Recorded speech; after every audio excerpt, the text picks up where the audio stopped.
Welcome, Titan fans, to Week 2 of Coach's Corner. I'm your host, Jason Mackey, and alongside Coach Hand, we'll talk about the week that was, the week that will be. We have a fabulous pack report from Steve Brink and also a player interview with last week's hero, Chris Castillo, kicking 4 field goals in the overtime win at Allegheny. But right now, let's take a look at the first half highlights from that Allegheny game. Titans and Gators here in the first quarter. Sean Buggy takes the handoff 15 yards up the right-hand side. Nice run there by Buggy, but the Titans would have to punt on the drive. Jimmy Savage now looking to pass, but he's picked off by Jerry Bonenberger. A nice pick there, and check out the spin move right there on a very nice return by Bonenberger. Titans now back on offense, and right here you'll see Sean Buggy take another handoff 9 yards around the left-hand side. It's going to set up a field goal attempt by Chris Castillo from 23 yards out, and you know it, folks. This one's up and good. Early on, the Titans on top, 3-0. Allegheny gets the football back, though, after a nice drive.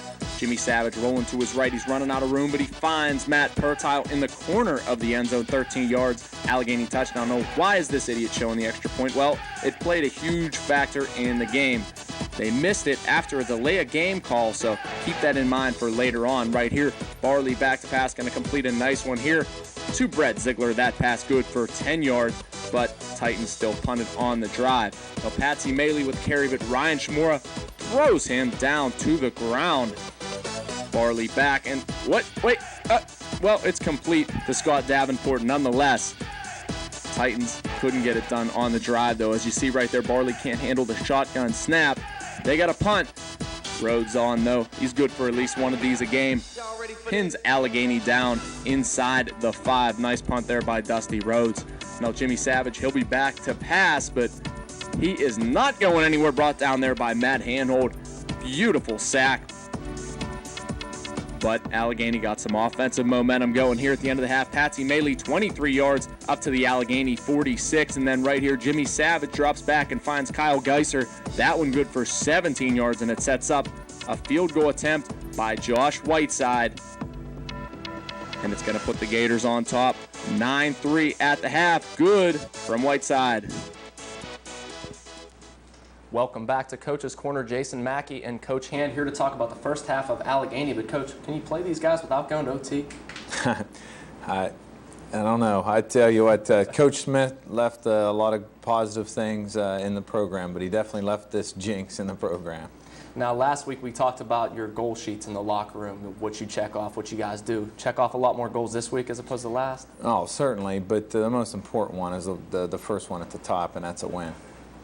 Now, in the first half, you had a 4th and very, very short. You elected to kick a field goal. Now, if you could do it over again, would you maybe go for it or still staying with the field goal? Yeah, I'm going to stay with the field goal. I mean, when you got a good field goal kicker, you got to put them out on the field and take the points when you can. I mean, nothing's a for sure thing, but you got to go with what your best odds are. Now, me and you met earlier in the week to talk about a Wholecat article that's going to appear on Friday, but you said this is one of the most pleasing victories you've ever been a part of. Can you explain this a little further? Oh, it was pleasing in many ways because it was such a great effort on our part. But one of the things said before the game was by one of the Allegheny personnel was, Coach, I was in your shoes a few years ago with the Allegheny program, rebuilding the program, and I don't think we're in a rebuilding stage here in the Titan football program. I think it's a new era and it's time of change, but I certainly think that we're doing our best job to put our best foot forward, and we don't like to use the word rebuild. Now, in the first half, we saw Matt Knight lining up at fullback. Now, what is Josh Kutzner's status, the man who he replaced, and will we see Knight this week? You'll see Knight. You'll see Davenport. You'll see potentially Rokicki. Kutzner is still working out a few kinks. He's improving daily and steadily, but not ready for 100% full contact yet. Now, in your most G-rated account, when J.R. Barley flipped that pass ahead to Scott Davenport, what were you saying on the sideline? Well, I wasn't very happy. I usually just scream his name, and that keeps me from doing anything that I shouldn't do. Well, also, your defensive backs had very good coverage in the first half, as we saw there, but would you say more so it was because the defensive line getting pressure that they couldn't really succeed in throwing the ball? Well, anytime that you're playing good pass defense, it's total team defense. I mean, you have to have a good pass rush, and our defensive backs are improving daily, and we have a very solid defensive line that is getting pressure. So we have to continue both of those things, as well as the linebackers and the underneath coverage. All right, well, we're going to wrap it up for this segment. Now let's take a look at the second half highlights. On Allegheny's first possession of the second half, that's not going to work. Fumble Allegheny, and the Titans get the football back. Barley back to pass right here, and he finds Brett Ziegler, fires a dart out to him. That one good for 19 yards down to the Allegheny 13, setting up yet another Chris Castillo field goal. This one from 22, and it's up, and of course it's good, you know. Allegheny on top 9-6 at this point. Gators back on offense, and Jimmy Savage is going to find his tight end Marco Fonzie. Watch the hit right here by Greg Pfeiffer. Nice job stuffing the tight end. And then another Allegheny turnover. Sean Laughlin gets it. It's knocked loose. The Titans are going to get the football back, go back on offense, and we'll see right here Sean Buggy is going to set up another Chris Castillo field goal. That's coming in a minute, but right here Buggy, 8 yards. Nice run there. J.R. Barley now, he's going to try his hand in the running game. Doesn't see anything through the air. He'll take off and get a first down for himself. And like I said, folks, going to set up another Chris Castillo field goal. This one from 29 yards out. And, of course, the snap. It's up. It's good. All that stuff. Game is now knotted at 9. Gators go back on offense now. And I'm not showing this highlight for any other reason besides the fact that he went to Brentwood High School, and he's a fairly good player. Jimmy Savage, tight end screen to Marco Fonzie right there. But watch this hit. Brett Bundy on Jimmy Savage, number 67. Nice job to stuff the pass, and Jimmy Savage going to back to pass here, but not going to find his man as Adam Hababney swats the ball down, gets his paws up in the air, and again, Savage, more trouble, back to pass, and all kinds of pressure from the Titan defense. He's brought down by Ryan Chamora and Chris Dulovich. Now Josh Whiteside, he's going to try this field goal, but not so lucky this time from 43 yards out. He misses it. Allegheny back on offense now. Watch the top of your screen. Number 2, Jared Smith blitzing. Savage doesn't see him. Smith pops him. That one is not going to work. And we're tied at 9. End of the game. Well, these two teams are playing, so that pretty much means overtime. Now on the first possession, Allegheny gets it. Patsy Maley 15 yards on first down, but the Titans would not allow them to score as the field goal goes up the length of an extra point, and Josh Whiteside, he misses it. Titans get their chance. Castillo, all the drama, his 4th field goal of the game. It's up. It's good from 43. Titans win 12-9. Welcome back to Coach's Corner. Jason Mackey alongside Coach Hand now to talk about the second half of that dramatic Allegheny win. And Coach, in the third quarter, we saw Eddie Williams running very well, in addition to Sean Buggy. But what was your assessment of Williams at Allegheny? No, Eddie is he's a great back. He's doing a nice job for us, and he's going to continue to mature the more and more carries he gets. Obviously, Sean's going to carry the ball probably about 70 to 30% of Eddie, but Eddie needs to mature and come along, but he's doing a great job. Now, one of the things I noticed on Saturday, you have a nice combination with Buggy and Williams, but from a couple years ago, Ryan Abels and Eric Daniels down at Waynesburg. It seems to draw some comparison to those two. To be honest, I don't like to talk about that team down there, but they're definitely, they're good backs as well. But I like our backs. Okay. Well, J.R. Barley, now, I thought he played a lot better in the passing game. Do you think he's grasping the offense more and more as the weeks go on? Oh, definitely, and he's getting more and more comfortable, and he's becoming more and more of a leader every day, and those two things are a necessity for him to improve. No, another necessity is not giving up sacks. You guys didn't give up a single sack against Allegheny. You take the O-line out to dinner or do anything special for him? No, nothing special. It's one of those things that I tell the coaches. You got to pat them on the back, but at the same time, you can't over-reward for people just doing their job. You know, and that's when people go above and beyond and do the exceptional. We shouldn't give up any sacks. In our passing game, the way it's designed, we need to do that each and every week. Hopefully JR's taking care of him, though, keep him off his back. Oh, exactly, yeah. And that's the big thing, is everyone working together and the team winning, and that's the most important thing. Now, I noticed after the game, after the big win, you guys were singing a fight song on the field. I mean, that's not something that happened last year. What's going on with this, and can you explain this a little bit? Well, I think with the tradition that Westminster College has, both athletically and academically, and they have a great fight song that had never been sung at the football games, and I was kind of surprised, to be honest, and it's something that, you know, through Tad Gregg and Coach Augustine and myself, we kind of found the words and learned the words, and the band obviously knows the tune, and hopefully into the next home game we're singing that with the band. That'd be great. Also, if we talk about Allegheny, Mario Tarquinio was out. How much of a factor do you think this played into Allegheny's kind of lack of running game and you guys stuffing them a little bit?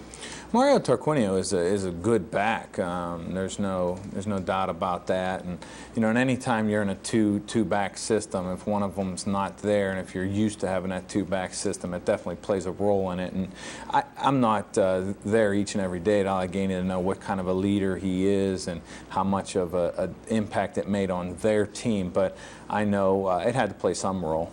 Now, you talked about the confidence in the Westminster kicking game earlier. Now, 43-yard field goal to win the game. Any indecision there? Did you think at all about going for it, or was it just put Castillo on the field?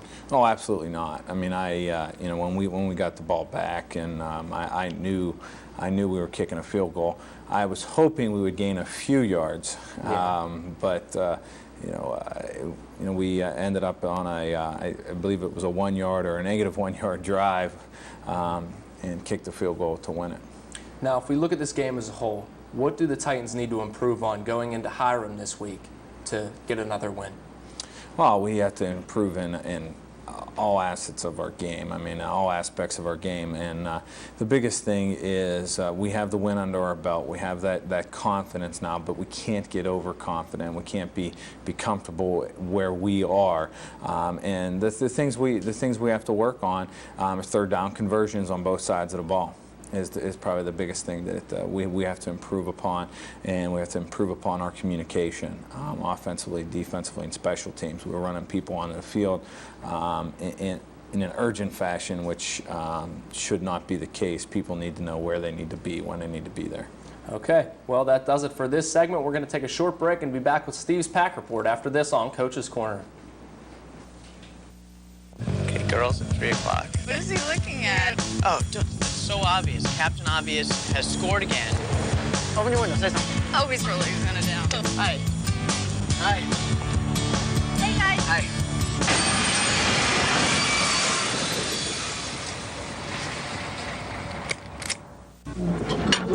Thank you. Honey, finish up. Come on, we gotta go. Ew. What's wrong? Something's on my glass. Let's see. Oh, it's lipstick. Excuse me, ma'am. Could we just have a new glass, please? This one's dirty. Thank you. Mom. Honey, I don't want you to get sick. I don't know what's on that glass. Oh, have me one too. Oh, you want a Sopapilla? Yeah. There you go. There's some honey right here, too.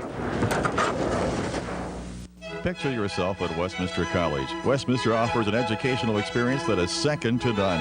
We've been exceeding students' expectations for 150 years. Westminster combines the prestige of a national liberal arts college with the personal attention you deserve. Westminster is a national leader in graduation rate performance and is the most affordable national liberal arts college in Pennsylvania. Visit Westminster's beautiful 300-acre campus to experience an ideal learning environment. Succeed at Westminster College. Welcome back to Coach's Corner, everyone. I'm Steve Brink, and this is the Week 2 edition of the Pack Report. There's no time to waste, so let's get it started by taking a look at the overall standings. The only two teams without a loss, W&J and Teal, sit atop the standings after Week 2. Westminster and Thomas More both won this weekend to join Bethany at 1-1, and Waynesburg and Grove City are the only two Pack schools yet to win in the 2005 season. Now, taking a quick look at the conference standings, nothing too special yet, as most teams don't get conference play underway until October, but Thomas More already has a jump on the competition with their win at Bethany on Saturday. Now it's time to take a look and recap what happened last week in the PAC Conference, and we're going to start with that Thomas More Bethany game. Thomas More needed 26 second-half points to get their first ever PAC Conference victory on Saturday. Bethany linebacker Tim Getz had 18 tackles, but it wasn't enough to stop Saints running back Tyron Thompson as the senior rushed for over 100 yards yet again, moving him into third place on the Saints all-time list. Teal opened up their 2005 season with a 39-36 victory over Ohio Wesleyan. Sophomore running back Stephen Minton ran for 144 yards and 4 touchdowns to lead a Tomcat offense that put up 403 yards on the day. W&J raced out to a 35-0 halftime lead and never looked back Saturday as they destroyed Hanover 56-20. Presidents put up a school record 778 yards of total offense and also a record of 431 rushing yards in the victory. Westminster beat Allegheny for the second time in 3 years in overtime as kicker Chris Castillo nailed a 43-yard field goal to give the Titans a 12-9 win over the Gators. It was the first career victory for Jeff Hand as Westminster head football coach. Kicker Brandon McCall made all 3 of his field goal attempts, but it wasn't enough to lift the Wolverines into the win column as Grove City fell to Carnegie Mellon by a score of 20-16. Grove City hasn't started a season 0-3 since 1999. And now it's time to take a look and acknowledge the PAC Offensive and Defensive Players of the Week, and we'll start with the offense.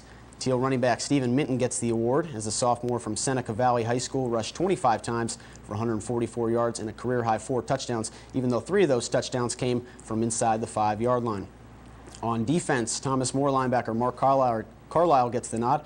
Carlisle recorded 12 tackles, 4 of which were for loss, 2 sacks, and also 2 pass breakups.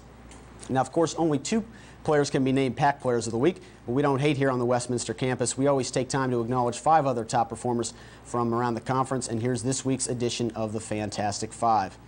At number 5, we have Bethany wide receiver T.J. Parker. Parker makes the top 5 for the second week in a row as he grabbed 6 balls for 118 yards and 2 touchdowns. At number 4, we have the first Westminster player to crack the top 5 this year. Titan kicker Chris Castillo was 4 for 4 on his field goal attempts, including a 43-yarder in overtime to beat Allegheny. Coming in at number 3 is Thomas More quarterback Nate Berkeley. Berkeley only completed 7 of his passes in the game, but 3 of them went for touchdowns as he threw for 172 yards. Number 2 is W&J quarterback Chris Edwards. Edwards continues to put up big numbers this season as he threw for 336 yards and 3 touchdowns last Saturday. And rounding out the top spot is another W&J president. Running back Ryan Mendel is this week's most fantastic player, as a junior ran for 168 yards on only 15 carries for 2 touchdowns. Now coming up this week, we have the Westminster Titans traveling to Hiram College. Westminster won last year's meeting against Hiram 41-22. Hiram did not win a single game in 2004. Bethany travels to the great state of Ohio this Saturday to take on Defiance. Defiance has only totaled 209 yards of offense in 2 games this season. We also have our second conference game of the year this weekend as Grove City makes the long haul to Kentucky to take on Thomas More. There will be no admission for Saturday's game, but donations will be accepted for the victims of Hurricane Katrina. Teal hits the road for the first time this season as they take on Bluffton College. Tomcats put up over 400 yards of total offense against Bluffton last year. Waynesburg is back in action Saturday as they host Manchester. The Yellow Jackets scored 73 points in last year's meeting behind Ryan Abel's 100-yard rushing performance. And finally, W&J battles Allegheny in Washington for a night game this Saturday. 2 schools have met 41 times in their history. Series record is tied at 20 with also 1 tie. And now it's time to take a look at the NFL Pick'em Challenge standings. As you can see, I had a pretty rough week, but I'm feeling much more confident about my selections for this upcoming week. Coach Hand just informed me that he will be going 6-0 this week, so we're looking forward to that. And also congrats to Jason on his near-perfect mark last Sunday, but we all know his reign at the top won't last much longer. Here's a quick look at the games we'll be choosing from this weekend. My beloved Jets need to bounce back and get a win, and I'm confident they will do so, but I'm sure Jason will be picking Miami just out of spite. Anyways, that will do it for this week's edition of the PAC Report. Now let's kick it back to Brentwood's finest, Jason Mackey. All right, welcome back to Coach's Corner. Thank you for the compliments, Steve. But I'm here with Chris Castillo, Titan kicker. And, I mean, I'm not going to be the first person to ask you this, I know, but how nervous were you? To be honest, of course, there were some butterflies, floating around in the stomach, but I was actually really confident, myself and definitely in my teammates. We went out there 3 kicks in a row before that. I knew that the guys were going to do their job, and I just did mine. Now, how many people have you talked to since making those 4 kicks that you never thought you'd ever talk to in your life? There's definitely been a few here and there, but it seemed kind of overwhelming at times. But it's been awesome to really see so many people, you know, backing the program, backing the school, and supporting things, and just getting excited about the program. It's got to be one heck of a pickup line, too. Now, why did you choose to come out for football this season? I mean, you played soccer for 4 years, and you come out for football. What was the thinking behind this? Well, it was just I had that extra year, you know, and I didn't want to be stale, just sitting around doing nothing. I played 2 years of football in high school. I kicked and played soccer, so decided to try it out, and it's worked out so far. What's been the hardest thing since coming out? What's been the hardest thing to adjust to? I'd say pads. Being a soccer player, we get to run around our shorts and, you know, t-shirts all day, and wearing those helmets and the pads is a big adjustment, but kind of used to it now. So. Now, how is the kicker's pre-game or pre-snap routine any different than any other players? Like, what kind of stuff do you do to get ready? I know every guy has their own, you know, individual pre-game routine and whatnot. I do a lot of, you know, mental focusing, just sitting there, you know, envisioning my kick, seeing it go through, and little things like that. But I don't know if it's too much different than what other guys do. So. Well, you mentioned seeing it go up and go through. Now, when it went off your toe, did you know it was? Were you ready to celebrate? No, I don't always know because I don't really get to see the kick go through. I keep my head down as I'm coming through the ball, so I never really know until I pick up and I look. But as soon as I hit the ball, I knew it had a great deep sound, you know, good feeling on my foot. So I think I pretty much knew. All right. Well, we're going to bring something back right now. We called it the Titan Hot Seat last season, but a couple random questions, a couple fun questions. We're going to fire off you and see how you do. But all right, number 1, you get a shot at one Titan on a kick run back. No, it doesn't have to be someone return kick usually. It can be an offensive lineman, but you get one shot. Who is it? I'm going to have to go with Sean Buggy. I'd take it right at him. Okay. You get to play one other position besides kicker. What is it? I think linebacker would be real fun to play. Okay. Scott Norwood, Doug Bryan. I'm going to have to represent the Buffalo Bills for Sebastian Driver and go with Scott Norwood. One of your buddies. Jeff Reed, Phil Dawson. Definitely Phil Dawson. Go Browns. He is a Browns fan. Oh, man. All right. Kicking a game-winning goal, kicking a game-winning field goal. I've scored both, actually. Scored game-winning goal in soccer and now football, but as much as I love soccer, I'm going to have to say the field goal was awesome. So. All right, man. Well, we're going to take a short break, and we'll be back to talk about Hiram after this on Coach's Corner.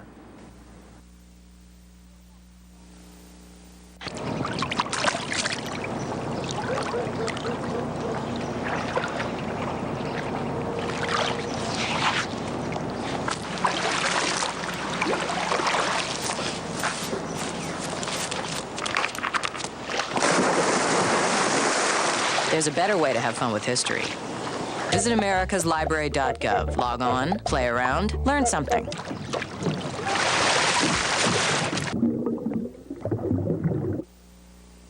The Lawrence County Humane Society believes in the safety of spaying and neutering your animals. Spaying and neutering can have many long-term benefits. We at the Lawrence County Humane Society believe that all animals should be spayed or neutered. Many reasons why, but the biggest reason is that they will be a happier, healthier pet. Also, it alleviates the overpopulation problem. Getting your animals spayed and neutered is one huge step in making sure that more animals are healthy and find loving homes. I'm the best thing you ever had.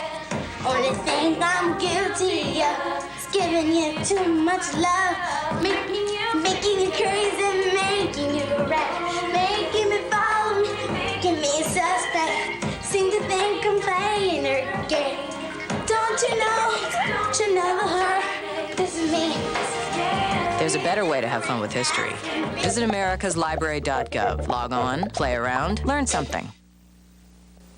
Welcome back to Coach's Corner, and thanks to Mr. Castillo for an excellent interview. But this week, the Titans take on Hiram College in Hiram, Ohio on Saturday. Should be an excellent game. Now, the Titans obviously looking to get to 2-1. Hiram still looking for their first win of the season. Hiram, they fell 31-6 to Bluffton College last week, and Hiram has struggled a little bit in the past 2 years, Coach. Yeah, that's always scary, playing a team that they haven't won a game.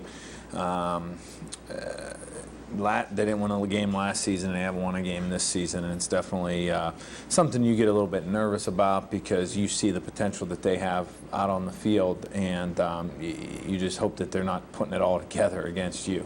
Yeah, they're coached by head coach Mike Lazurski, but Coach, how much have you stressed to your guys this week to just not take this team lightly and really focus on getting this win?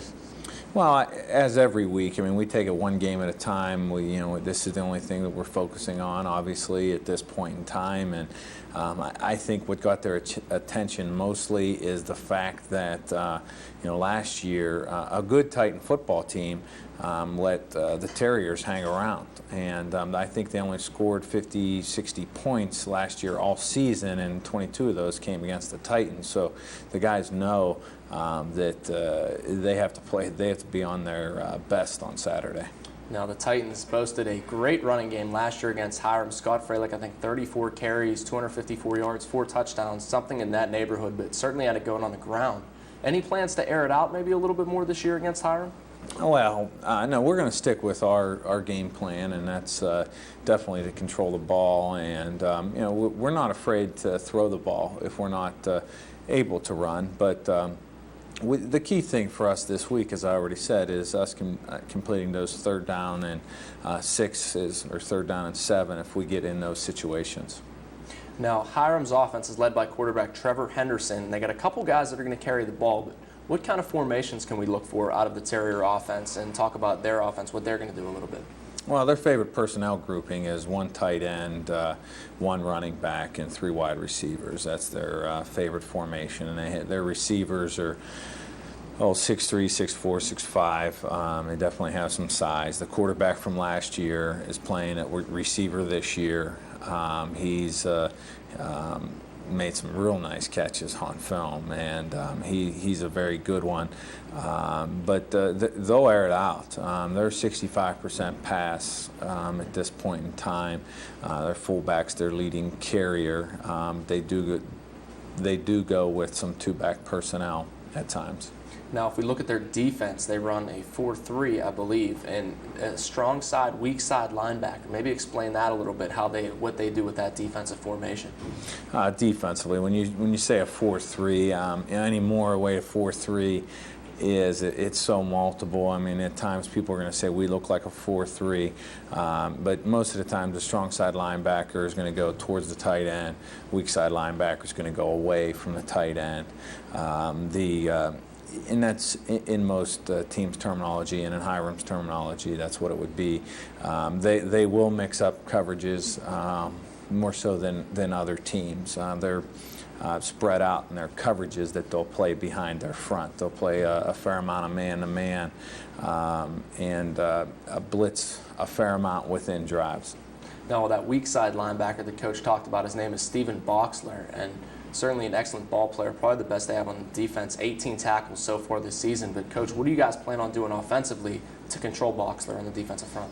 Well, I mean, in any good linebacker situation, I mean, you have to run at people at times. I mean, and this is a kind of linebacker that can make plays, and he can run fairly well. And he has a lot of tackles. He's a very good player, and the strength of their defense is their linebackers for sure. But we're going to take it right at them. Now, another question on defense: are you going to take it right at them with a lot of blitz schemes like we saw at Allegheny, or is it going to be more just base defense? No, we're going to be base. I mean, definitely with the 1 tight end, 1 back personnel. We will get into some more of our 3-4, 3-5 look defensively, and we'll continue to mix blitzes in and stunts with our D line. But we're not going to place a greater amount of emphasis on blitzing, but. We continue to work on our blitzes each and every week. All right, well, that does it for this episode of Coach's Corner. Titans and Terriers on Saturday at 1 o'clock from Hiram, Ohio. And also it'll be rebroadcast on the Westminster Cable Network Sunday night at 7:30, so tune into that. For Coach Han, I'm Jason Mackey. See you next week.